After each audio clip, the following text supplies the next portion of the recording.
Hey everybody and welcome to episode 43 of RETRY. Today we're looking back at another of my personal favorites, Monster Party, released in 1989 for the original Nintendo by Bandai. A lot of you out there might be thinking, Tony, this would have been a great Halloween episode, and you're absolutely right. I'm just a horrible planner. Was that a shrimp tempura?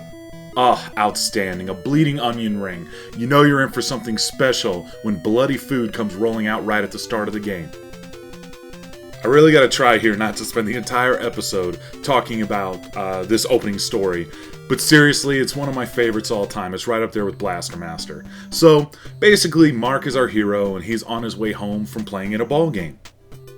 He then looks up and sees a beautiful star and does what any other manly hero would do, start crying. This kid must get his ass beat every single day at school, seriously. He cries so much that he doesn't notice that the star is actually a monster named Bert. Sorry, not that Bert, the other Bert. Keep in mind that Mark is the first living person that Bert has come across, and he's already asking him to help fight in his world. And when Mark says how scared he is, he's like, don't worry, you got a weapon. And then he's like, no, it's not a weapon, it's just a baseball bat. And Bert essentially says, yeah, whatever, who cares, come on, let's go. Picks him up and takes off into the air. Kidnaps him to drop him off in a hellish world. Wonderful. They're already halfway there before he even asks him what his name is.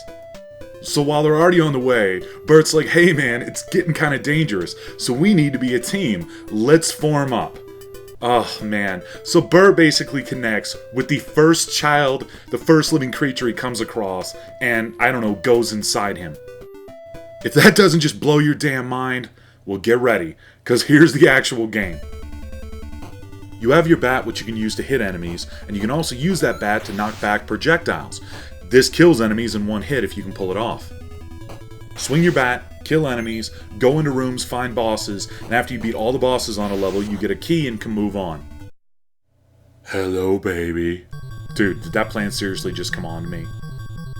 Boss fights really have two strategies. One is just get in its face and swing your bat as fast as you can, and the other is to kind of try to find a sweet spot where you can hit the enemy's projectiles back at it. The question marks you collect after defeating a boss most of the time just give you points, but sometimes can give you extra life back or even change you into the monster Bert. Man, there's just no way for me to say the monster Bert without sounding like a complete ass. I'm sorry, I'll just keep pushing on. The game has 8 levels that you have to fight your way through, and tons of bosses. There's also extra rooms as well, which just are empty, they have nothing in them. It reminds me a little bit of Kid Icarus, where if you just know the right rooms to go into, it saves you a lot of time.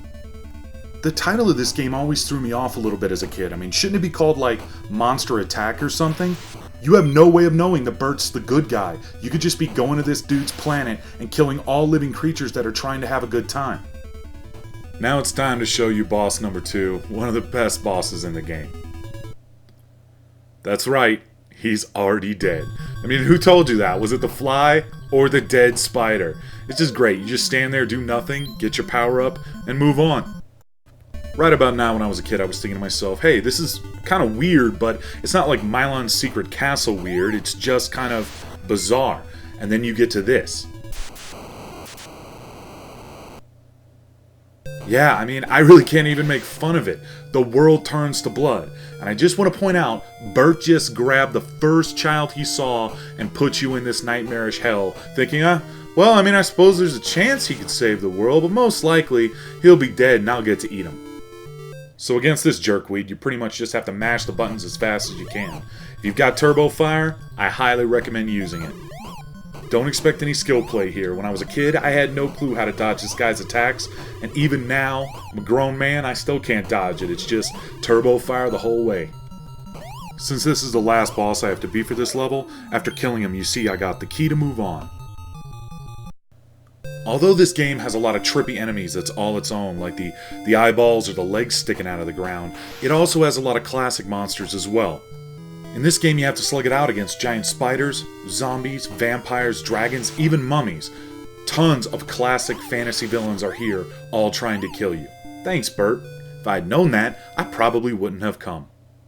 Oh, that's right, Mark didn't have a choice. And I'm sure if he said, hey, Bert, screw you, put me down, Bert probably would have just let him fall to his death.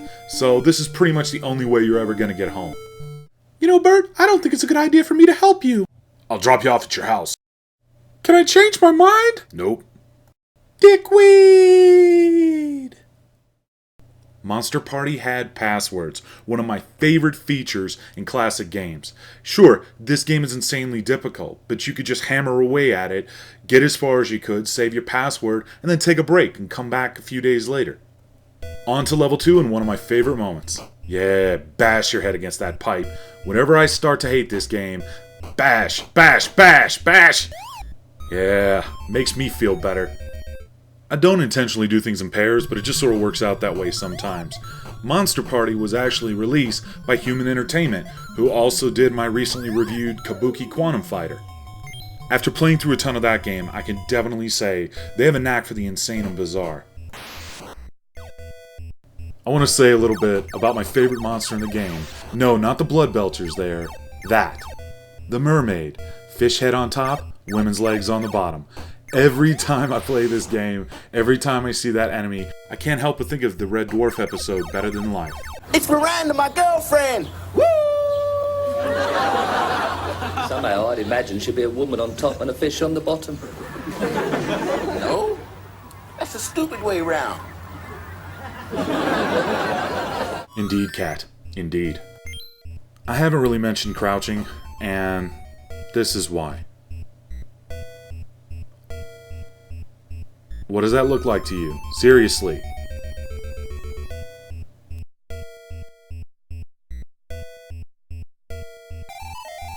I'm not even pretending to understand this now.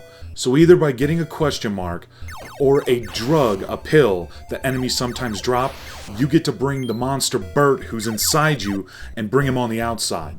In doing so, you get a projectile attack and you can also fly around the screen when there's enough room to do so. Generally in Monster Party, the power-up is worth it. Most of the bosses are easier if you do them as Bert. The creepy dialogue continues, "Look out, baby. Here I come." That's right. Shrimp tempura. It's coming to kill you. Thank God it's here to kill you. Also, onion rings.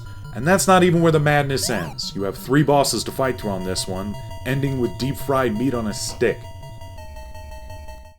In this boss fight, you face off against a talking well that's throwing plates at you. That makes perfect sense, right? Well, it's a reference to a classic Japanese story where a servant loses a plate, and a samurai is willing to overlook it as long as she becomes his lover. She refused, and then the samurai promptly threw her ass down a well. The servant then becomes a vengeful spirit, determined to find the missing plate and torment the samurai who murdered her. That would all be a really cool reference, except this game never came out in Japan. It was only ever released in the United States. So why are they making references that we have no hope of getting? Wikipedia didn't exist when I was a kid. I looked at this and thought I was tripping balls. It's a well throwing plates. I don't get your crazy ass reference. My God, man, you're a gamer. Get a hold of yourself. Oh God, Nick, I don't know if I can make it.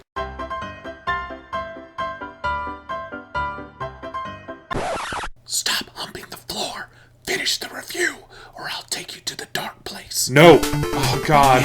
You promised, Nick. You promised you wouldn't do this again. What are you doing? Are you killing them? Okay. Things got a little out of hand, but let's try to bring it back on track. Looking at this boss, you see how much I've moved? I told you, it's about finding a sweet spot and then just holding down turbo fire and waiting for the stupid boss to die. This game has always been kind of a weird piece of trivia for Nintendo. I mean, it came out in 1989 and Nintendo felt extremely strongly about censorship in their games. One of the reasons why this game is so bizarre is because it has red blood in it. Even the password screen is basically just red blood pouring down from the ceiling. Later on in the game, Human Entertainment even got away with using the word hell. I can't think of any other games off the top of my head on the original Nintendo that had that. And Nintendo, again, was so strongly for censorship and for their games to be seen as children's games that Monster Party doesn't even really seem to fit in. My only guess is that whoever was responsible for checking this game's content didn't check it thoroughly. To the best of my knowledge, Monster Party was not released on any other system or on the Nintendo Wii's Virtual Console. So basically, if you want to track this one down, it's a quick trip to eBay. Good news though, it sells for less than $5. Thanks for watching. For VideoGameSaga.com, this is Tony B, and I'm out.